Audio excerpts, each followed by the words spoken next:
السلام علیکم ورحمۃ اللہ وبرکاتہ۔ میرے اس اسلامک چینل کے ناظرین آپ سب کو خوش آمدید و مرحبا کہتا ہوں۔ آج بڑی اہم حدیث پڑھوں گا، نبی غیب داں صلی اللہ علیہ وآلہ وسلم کی بے مثال بصارت۔ حضور علیہ السلام غیب کی وجہ سے جو کچھ دیکھ سکتے ہیں وہ کوئی اور نہیں دیکھ سکتا۔ حضرت اسامہ بن زید رضی اللہ تعالی عنہما نے فرمایا، اشرف النبی صلی اللہ علیہ وآلہ وسلم على أطم من أطام المدينة فقال هل ترون ما أرى؟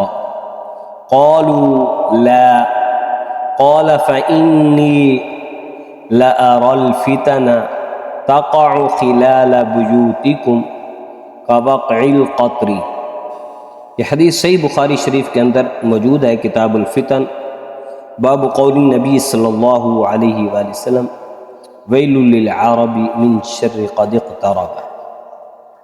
اس کا جو نمبر ہے 7060 ہے، اور دوسری جگہ پر اس کا جو نمبر ہے 1878 ہے، اور تیسری جگہ پر 2467 ہے، اور یہ چوتھی جگہ پر 3597 ہے، اور یہی حدیث صحیح مسلم شریف کے اندر بھی موجود ہے، تو وہاں پر اس کا جو نمبر ہے 2885 ہے۔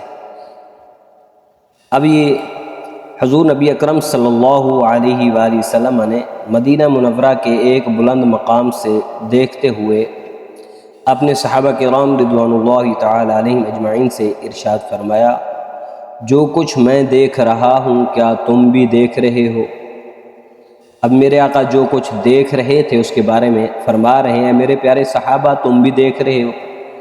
صحابہ کرام رضوان اللہ تعالی علیہم اجمعین نے عرض کی، نہیں۔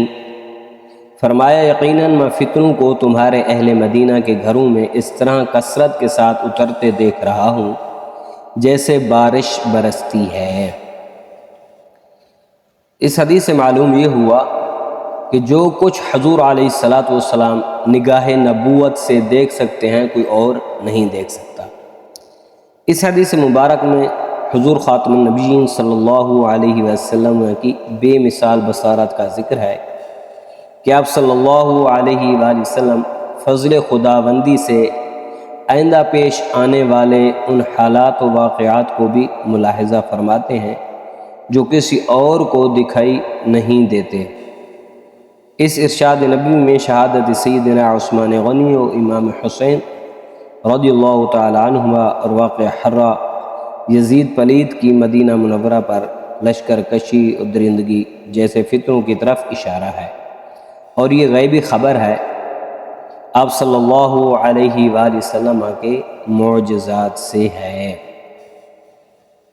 سر عرش پر ہے تیری گزر، دل فرش پر ہے تیری نظر، ملکوت ملک میں کوئی شے نہیں وہ جو تجھ پہ آیا نہیں۔